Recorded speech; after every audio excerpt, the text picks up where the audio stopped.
ভাগ রাজনৈতিক দলের কাছে বিক্রি হয়ে গেলাম। রাজনীতির কথা বলতে গিয়ে আলহামদুলিল্লাহ আব্দুর রাজ্জাক বিন ইউসুফের ছেলে, ওই জন্য ইনশাআল্লাহ জন্ম হয়নি। আল্লাহ যদি আমাকে কবুল করে তো আমাকে দিয়ে বাংলাদেশে পূর্ণাঙ্গ বিপ্লবের যদি আল্লাহ সুবহানাহু ওয়া তাআলা কবুল করে করুক, আর আল্লাহ সুবহানাহু ওয়া তাআলা যদি কবুল না করে তো আমার জায়গা থেকে এই দাওয়াতের মধ্যেই সীমাবদ্ধ। আগামী 50 বছর পর বাংলাদেশে এরকম যুবক তৈরি হবে যারা ইসলামী বিপ্লব, পূর্ণাঙ্গ ইসলামী বিপ্লব করবেই করবে, আজ না হলে ঈসা আলাইহিস সালামের যুগে হবে। কিন্তু আমরা বিক্রি হওয়ার মধ্যে নয় ইনশাআল্লাহ।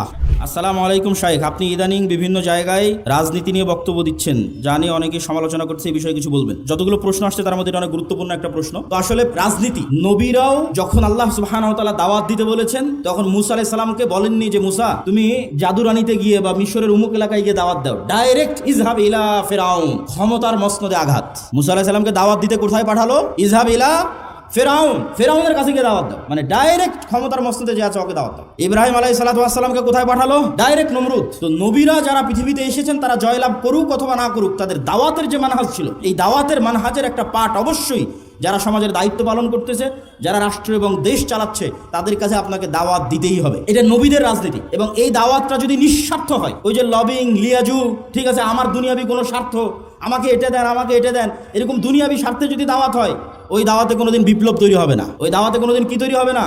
বিপ্লব তৈরি হবে না। আজকে যেহেতু প্রশ্ন করেছে এই জন্য বলেই দিচ্ছি, এই যে তারেক রহমান সাহেব এসেছে ইংল্যান্ডে, তার সাথে আমার দেখা হয়েছিল অন্তত 30 থেকে 40 মিনিট ফেস টু ফেস তার সাথে আমি কথা বলেছি। আমি তার সাথে কথাই শুরু করেছিলাম এটা দিয়ে যে আজকে আমি এখানে আসার আগ পর্যন্ত যতজন আপনার কাছে এসেছে এরা দুনিয়াবি স্বার্থ নিয়ে আসবে, আর আমি আজকে এখান থেকে চলে যাওয়ার পরও হাজারো মানুষ আপনার সাথে দেখা করতে আসবে, দুনিয়ার স্বার্থে আসবে। কারো একটা সিট দরকার, কারো একটা আসন দরকার, কারো একটা পদ দরকার, কত কি দরকার। কিন্তু আমি আব্দুল্লাহ বিন আব্দুর রাজ্জাক এসেছি 4টা কথা বলবো বাংলাদেশের স্বার্থে, যদি করতে পারেন বাংলাদেশের উপকার হবে। এবং এই যে চারটা কথা আমি ওনাকে বলেছিলাম, ওইটার পক্ষেই আমরা ন্যারেটিভ তৈরি করার চেষ্টা করি, যেটাই বাংলাদেশ। ওনাকে বলেছিলাম 1 নাম্বার, মুসলমানেরা যে 190 বছর ব্রিটিশ বিরোধী সংগ্রাম করলে আর স্বীকৃতি কোথায়? 1797 সালের 23শে জুন থেকে 1947-এর 14 বা 15 আগস্ট পর্যন্ত 190 বছর ভারতের মুসলমানেরা, ঠিকই ভারতের হিন্দু এবং মুসলমানেরা সবাই যে ব্রিটিশ বিরোধী আন্দোলন করেছে তার স্বীকৃতি আছে। পাকিস্তানের মুসলমানেরা যে ব্রিটিশ বিরোধী আন্দোলন করেছে তার স্বীকৃতি আছে। তো বাংলাদেশের মুসলমানেরা কি করেনি? তিতুমির কে তাহলে? হাজী শরীয়তুল্লাহ কে তাহলে? এখানে যে ব্রিটিশ বিরোধী 1857-তে যে হাজার হাজার মুসলমান জীবন দিল, তাদের স্বীকৃতি কই? অতএব 1947-এর রাষ্ট্রীয় স্বীকৃতি দিতেই হবে। 1947 নাই মানে এই দেশে মুসলমানদের 190 বছরের ব্রিটিশ বিরোধী আন্দোলনের কোনো স্বীকৃতি নাই। বাংলাদেশ 1971-এ শুরু হয়নি, ওটা মিথ্যা কথা। 71 বাংলাদেশের একটা পার্ট, কিন্তু বাংলাদেশের শুরু অনেক আগে। ওর ধারাবাহিকতায় আপনাকে আসতে হবে, তার একটা পার্ট 47, এটা একটা ওনাকে বলেছি। আর একটা ওনাকে বলেছি বাঙালি জাতীয়তাবাদের নামে বাংলাদেশে হিন্দুয়ানি জাতীয়তাবাদ, হিন্দুত্ববাদী জাতীয়তাবাদ এবং হিন্দুয়ানি কৃষ্টি কালচার কলকাতার দাদা বাবুদের বাঙালি জাতীয়তাবাদের নামে ঢুকানো হয়। এই বাঙালি জাতীয়তাবাদের নামে হিন্দুত্ববাদী কৃষ্টি কালচারের মূলোৎপাটন করতে হবে। বাংলাদেশের নিজের সংস্কৃতি কৃষ্টি কালচার প্রমোট করতে হবে, যেটা ওসমান হাদি বলেছে যে কালচারাল ফ্যাসিজমের বিরুদ্ধে আমাদেরকে লড়াই করতে হবে, যে কারণে তাকে জীবনও দিয়ে দিতে হলো। 3 নাম্বার বলেছি বাংলাদেশে জাতির পিতা বলে কিছু থাকা যাবে না। আগে যারা ছিল তাদের জাতির পিতা ছিল শেখ মুজিবুর রহমান। আপনারা আসবেন, আপনারা এসে বলবেন জাতির পিতা জিয়াউর রহমান, এটা চলবে না। আপনি এতটুকু করতে পারেন, এই পুরো বাংলাদেশ তৈরিতে যাদের অবদান আছে তাদের সবাইকে সমান একটা মর্যাদার জায়গায় দিতে পারেন। ফাউন্ডার ফাদার্স এরকম একটা মর্যাদার জায়গায় দিতে পারেন, যেখানে শেরে বাংলা একে ফজলুল হকও থাকবে, হোসেন শহীদ সোহরাওয়ার্দীও থাকবে। এই অঞ্চলের মুসলমানদের যে ধারাবাহিক আন্দোলনের স্বীকৃতি আছে সেটার স্বীকৃতি থাকবে। 4 নাম্বার বলেছি অত্র অঞ্চলে ভারতীয় আধিপত্যের যে হেজিমনি, কালচারাল হেজিমনি, তার যতগুলো চিহ্ন আছে তার মধ্যে একটা বড় চিহ্ন হচ্ছে রবীন্দ্রনাথ ঠাকুরের শিরকি জাতীয় সঙ্গীত। এই জাতীয় সঙ্গীত বাদ দিয়ে দিতে হবে। তো আমরা দাওয়াত দেই, আমরা কথা বলি, দুনিয়াবি কোনো স্বার্থ নয়। আলহামদুলিল্লাহ দুনিয়াবি কোনো স্বার্থ নয়, এবং বিশ্বাস করি যে বাংলাদেশে একদিন পূর্ণাঙ্গ বিপ্লব করা সম্ভব।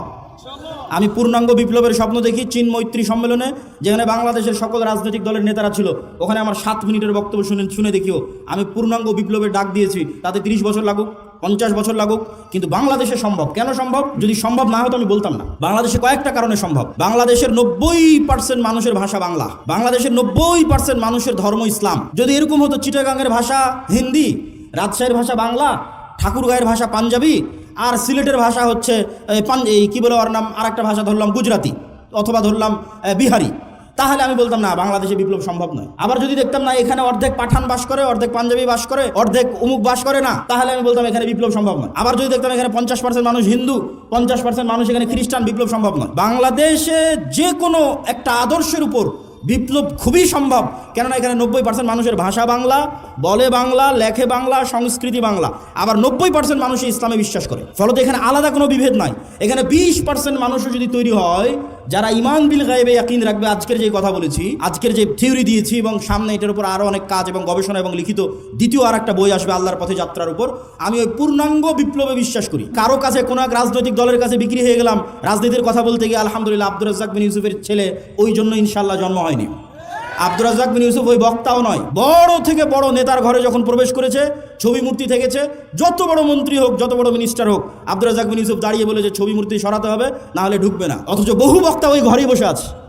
মানে দুনিয়ার স্বার্থের কাছে বিক্রি হওয়া বক্তা আব্দুর রাজ্জাক বিন ইউসুফ নয়। তো আমিও যদি কোনোদিন মনে করি দুনিয়ার স্বার্থের কাছে বিক্রি হয়ে যাচ্ছি, তো বক্তব্য দেওয়াই বন্ধ করে দেবো, দাওয়াত দেওয়াই বন্ধ করে দেবো। কিন্তু আব্দুর রাজ্জাক বিন ইউসুফ যে আমানতের, ন্যায়পরায়ণতার এবং যে বিশ্বাসের একটা মানদণ্ড নির্ধারণ করে গেছে, ওইটার সাথে ইনশাল্লাহ খেয়ানত করবো না।